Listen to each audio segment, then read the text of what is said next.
এই রহস্যময় কূপের সম্পর্কে যেন আজও অজানা।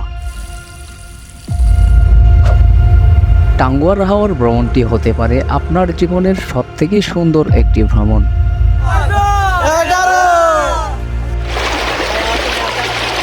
যেখানে গেলে চোখে পড়বে অপার সৌন্দর্যের কিছু সুন্দর জলধারা আর এমনই কিছু বিলাসবহুল নৌযান যা আপনি আগে কখনোই দেখেননি।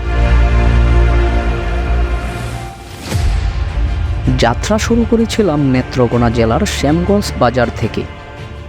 টাঙ্গুয়ার হাওর এটি বাংলাদেশের সুনামগঞ্জ জেলায় অবস্থিত দেশের অন্যতম একটি সুন্দর হাওর। হাওরটি স্থানীয় লোকজনের কাছে নয়কড়ি কান্দার ছয়কড়ি বিল নামে বেশ সুপরিচিত। সিজনকালের এই ভ্রমণটি আসলে যে কারো মন জড়িয়ে দিতে পারে এই হাওর।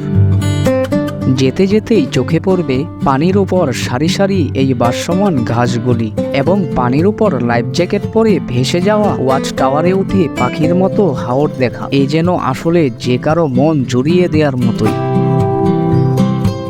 সকাল সকাল ঘুম থেকে উঠে হাঁটছি নীলাদ্রি লেকের উদ্দেশ্যে।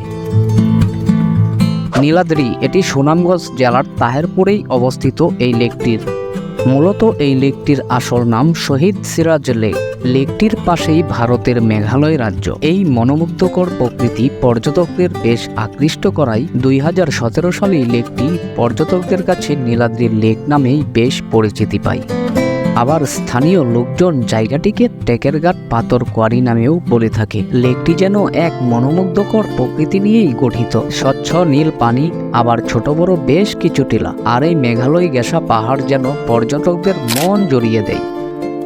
তাই তো প্রতি বছর লাখ লাখ পর্যটক ছুটে আসছে নীলাদ্রি লেক ও তার আশপাশ পর্যটক কেন্দ্রগুলির উদ্দেশ্যে। নীলাদ্রি থেকে মাত্র কয়েক মিনিটের হাঁটা পথেই চোখে পড়বে লাকমাছড়ার ঝর্ণা। এই লাকমাছড়াকে কেউ বলে রূপের রানী, আবার কেউ বলে হাওরের রাজধানী। এটি সুনামগঞ্জ জেলার অন্যতম একটি পর্যটক কেন্দ্র। এই জায়গাটির এক পাশে বাংলাদেশ, অপর পাশে ভারতের সীমান্ত। আসলে লাকমাছড়া ভারতের অন্যতম একটি ঝর্ণা। যদিও বাংলাদেশ থেকে ঝর্ণাটা দেখা যায় না, কিন্তু ঝর্ণার পানিটা বাংলাদেশের দিকেই ছুটে আসছে। লাকমাছড়া থেকে একটু সামনে যেতেই চোখে পড়বে বাংলাদেশি এক ছোট্ট পাহাড়ের কোলঘেঁষা এই দৃষ্টিনন্দন ঝর্ণাটি। এই ঝর্ণাটি নিয়ে যেন পর্যটকদের আগ্রহর শেষই নেই।